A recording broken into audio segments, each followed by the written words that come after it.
All right, everyone, welcome. I would like to introduce Keep Your Head Up, Allie and Felicia. So Allie and Felicia have both struggled with persistent symptoms ever since sustaining sports-related concussions in high school. They both faced an uphill battle in getting the right support that they needed and struggled to cope with curveballs and changes brought about by their injuries. By combining their personal experiences navigating concussion recovery and their public health backgrounds, the Keep Your Head Up Foundation aims to provide community-based education and support for individuals impacted by traumatic brain injury. So welcome. Thank you. We're so thrilled to have this opportunity to speak about our organization tonight. So yeah, we're going to talk about the Keep Your Head Up Foundation, which is something that we created together. So we'll tell you a little bit about ourselves, our story, and what we offer. So the Keep Your Head Up Foundation is brand new. We launched in early 2020. And Felicia and I are the two co-founders. So we have our pictures here to kind of identify who we are. It's okay if you don't remember. But yeah, so this is Felicia, I'm Allie. And we're happy to be here. So as Claire mentioned, we both sustained concussions back when we were in high school while we were playing sports. And we were lucky to have each other. We both went to the same high school and we were able to support each other through the various challenges that we were experiencing. And we actually ended up both going to University of Waterloo afterwards, both studying in what is now called the Faculty of Health. So I studied my Bachelor of Science in Health Studies, and I studied a Bachelor of Public Health at the University of Waterloo. And I actually just recently finished my Master's of Public Health at Brock University. Yeah. And so while we were there, we had the opportunity, just by coincidence, to take a few classes together. And we actually often did our projects on concussion whenever we could. And we really took every opportunity to apply the world of concussion to what we were learning about in public health. And after graduating, we got together one day. We're still staying in touch and supporting each other here and there. And we grabbed coffee and we just got talking and we're like, you know what? We've talked about doing something forever. We know all these things that we've learned from going through our own recovery journeys for many years. And we've learned all these really great skills through our studies. Let's take a look at what the gaps are and let's see if we can find a way to continue to improve the recovery process for others. So our goal with the Keep Your Head Up Foundation is to combine our personal experiences and our public health education. And we really hope that we can take everything that we've learned to make it easier for others who are going through a similar journey.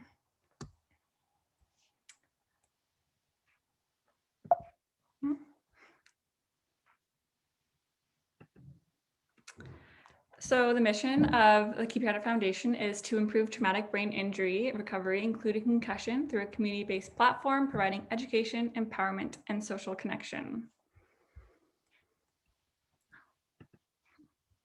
So we're just going to quickly skim over what we have been working on in the last year and a half since the foundation became public in January 2020. We've been hard at work on creating a brain injury recovery toolkit, delivering community wellness programs, and working on creating community education programs. Mm-hmm. So what is our brain injury recovery toolkit? So something that we both realized during our recoveries is that we really struggled with how to figure out all of the things that were new to us, all of the things that were changing mentally, physically, emotionally, and how isolated we felt. So we decided to come up with some different tools that we wish we had back then. that would make it a little bit easier to navigate those challenges. So these cover a variety of different things that are pretty common among those impacted by brain injury. So things like tracking sleep, tracking symptoms, learning how to sort out who is in your circle of support. So who is there to support you and what they can offer, and almost coming up with a plan for how you can utilize that support system. Some other things that we cover are things like learning how your energy is used. So often people after a brain injury find that the amount of energy that they used to have pre-injury is lower. And sometimes the activities that we used to do might take different amounts of energy. So maybe an activity like going for a run used to kind of be something that would fill up someone's bucket. But then after a brain injury, because of all the changes, it might actually be something that really depletes someone's energy. And so there's often this steep learning curve after a brain injury where we really have to kind of go through trial and error and see what is manageable and kind of take baby steps. And so this tool is a great way to once you receive the go ahead to do some things like that, like little self-care things like going for a walk, maybe trying a yoga class, even things like cooking and trying to get back and run errands and stuff like that. And just keeping an eye on how much energy it takes so that you can go and budget your day accordingly. Beyond that, we also have tools that focus on goal setting and making a wellness plan. So learning how to create a schedule, because often after a brain injury, people find that, maybe you're not at school or you're not at work, or you're not, some of your responsibilities are kind of taken off the table. And so finding ways to spend your day that keeps a schedule and allows you to focus on your health in a way that is going to support you through your recovery. So I know that's a lot. There's a lot there. By no means do we recommend trying to do all of them at once. What we recommend is kind of thinking about what your main priority is and picking the tool that best meets that priority. And we're always here. So if you feel like one of these might be helpful, but you're not sure where to start, you can always reach out to us. And we also have a new project that we're working on that will help you kind of help to navigate if you don't know kind of where to start and which tool you want. It'll say, I'm struggling with what's energy the most. So then it'll kind of it's like a little flow chart that will help you kind of figure out which tool is best for you to start at, or just a guider, I guess. Best like a good starting way. point. So we're working on finishing that up in the next couple weeks. And they're all free. So they're all free on our website. There's no cost with them. You can download a PDF, and of course, if you can print them off, that's more ideal, but you can also use them digitally as well. We also were able to, this summer, create some additional community educational resources that were created for One Circle of Support. We created this resource to help One Circle of Support understand what's hurtful and helpful things to say to someone during brain injury recovery. These resources were actually created through engagement with our online community. We put out prompts to our community, and we really value amplifying and listening to all those people that make up our amazing brain injury community that we have built and met online and around in the community. And we gathered all of their responses and created these 2 different resources that can be disseminated to colleagues or your family or your friends, or really just your whole circle of support, to kind of just guide them and show them, like, this is not really A good example is the one that we heard all the time, and we hear from so many other people, the classic, I wish I could stay at home and do nothing all day. Or most people can do this, or so stuff like that were a lot of common ones that came up, and we kind of break down like why something like that, like even though somebody might think that it's helpful to say that, like they're trying to make you feel better by saying something like that, but well-intended, but it's well-intended, but sometimes things like that do hurt. And so these tools kind of go through why something like that might not be the most helpful thing to say, and some alternatives. Yes. Also free to access on our website. So next up, we have our community programs. And so one of our main goals with the Keep Your Head Up Foundation was to find a way to reduce the isolation that is often felt after a brain injury. So many people with a brain injury find that because you are so limited in some of the activities that you can do, and in some cases, the rest of the world keeps on spinning. And so our friends and family, even though they want to support us, they have to keep up with their responsibilities and their activities. And so at least for us, we found that we were kind of feeling like we were stuck at home and we didn't have anything to do. And that was just kind of making things worse in terms of our mental health. And so we wanted to find a way to provide some accessible opportunities for those impacted by brain injury to get out in the community, meet others that they can relate to, build meaningful connections, and while doing that, have opportunities to learn about and practice different coping strategies. So some examples are things like gentle yoga. So I'm a trained yoga instructor, and I have extra training for yoga for brain injury. So we actually had our first in-person class this past Sunday, so 2 days ago. And it was really awesome to get to see everyone in person. And yeah, we did some gentle yoga in the park. It was a beautiful day. So we're hoping to do that more often. Some other examples are things like group walks, mindfulness activities, therapeutic art activities. And we want to recognize that not all of these activities are going to be accessible for everyone with a brain injury.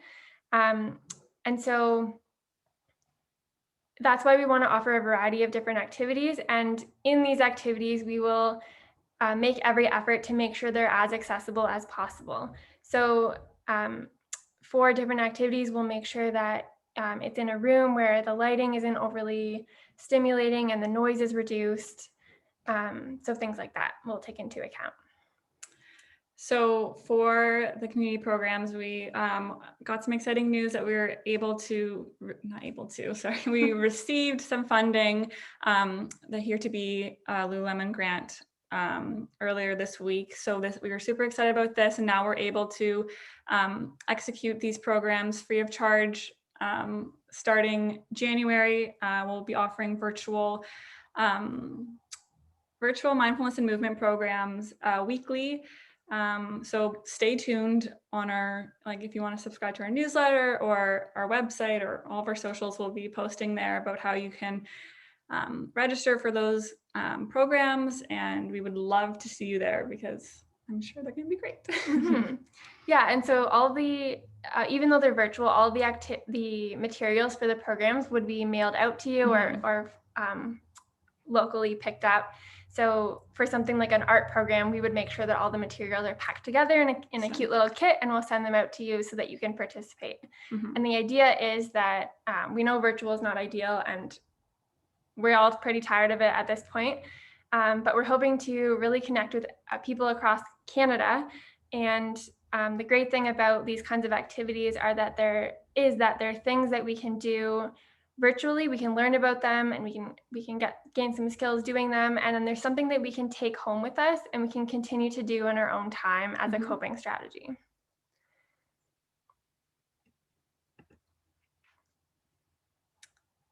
Okay, yeah, so we have our community education program, and this will be an interactive learning experience. And the goal of this is to increase community awareness about the supports and resources that are available for those impacted by brain injury.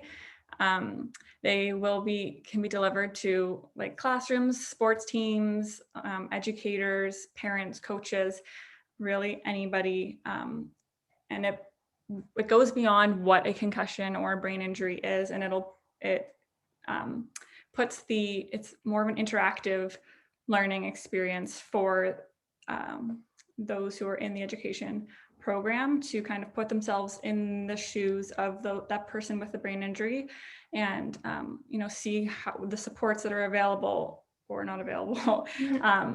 And yeah, so our goal is to create a community that knows about brain injury, knows about the supports and resources that are available, so that if they or someone that they know ever finds themselves impacted by brain injury, they have more capacity to support that person and to be able to show them the way. So we are accepting bookings for interested groups. So as Felicia said, we have it tailored to a variety of different groups, different demographics. And really the only thing that stood in our way is COVID. So we are excited to be able to move forward with that in the coming months. So as I kind of mentioned before about staying in touch about our programs and just everything that we kind of have to offer, if you're interested in subscribing to our newsletter, it's kind of just to stay up to date on what we're up to, and kind of also could get a sneak peek preview of what we're going to do. We kind of like to have a little dangling carrot of like, oh, this is what we're working on, to keep people interested as well. It's once a month. The first of every month, we send one out, and you can subscribe on our website, or you can just send us an email and saying that you're interested. And our email is there at the bottom. It's info@keepyourheadup.ca. But don't worry about jotting this down. We'll have a contact slides or whatever we need. Yeah.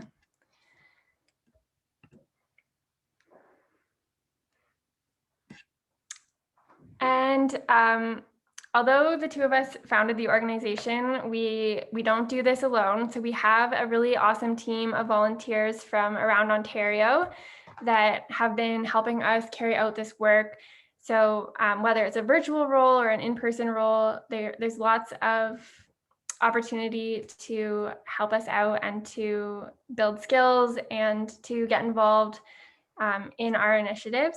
So if you're interested in getting involved with the foundation, you can head to our website and fill out a form, or you can just send us an email and we can be in touch. Yeah. So there's our last page with all the ways you can connect with us, our Instagram, Facebook, and our LinkedIn, that are all the same. And then our email, which is info@keepyourheadup.ca. Yeah. And so we have our website and we have our programs and we have our newsletter, but if you're on Instagram and you're interested in what we are doing, it would be really great if you could give us a follow. We are really active on our Instagram page. That's how we got started during the pandemic. And we share a lot of our tools and resources there. We'll share about our upcoming events. And every Wednesday, yeah. Okay, so we're getting to yeah, that's what I was going to, but you go ahead. Yeah, we have the same mind power now. Yes, and every Wednesday, so we post a brain injury survivor story, and we've shared upwards of 75 stories since we've founded the organization, and that's people from right here in Waterloo all the way to Australia to, gosh, I don't even know, all over the world. And it's really amazing reaching out, like we reach out to these people individually, or they reach out to us, and sharing their stories is so rewarding, and they get, it's just such an amazing. Yeah, we call them Wisdom Wednesdays because something that we talked about when we were getting started was that like no matter who we talk to that had a brain injury, like, of course, there's so many negative things that come out of it, but everyone that we've talked to, like, there's something positive that came out of it. And so there's this wisdom that we've gained from going through this awful process. And it's such a gift to share with those that are either unaffected by brain injury or are recently impacted by brain injury, that really are lost and are struggling. And so to be able to share, like, yes, this was really hard, but I overcame all these obstacles, and this is where it took me. And that's what we really tried to showcase with our organization. It's about focusing on empowering brain injury survivors, those that are impacted by brain injury, and building strength and building capacity. And even if you just want to, you can look even on our Facebook. Everything that we post on Instagram goes to Facebook as well. If you even just want to read through, some of the amazing stories of the people that have shared their stories, they're really inspiring. Very inspiring. So I recommend doing that for sure. Yeah. Sometimes, like, if I just need to pick me up, I'll just go back and like read a Wisdom Wednesday, and it's just like, they're really awesome. So So thank you so much for this opportunity to connect with you all tonight and to share a little bit about what we've been up to over the past year and a half. So I guess we'll open it up to questions. Great. I just want to thank you guys for that presentation. I'm going to stop the recording, and then people can feel free to unmute themselves and ask questions, or just type them into the chat. Sure.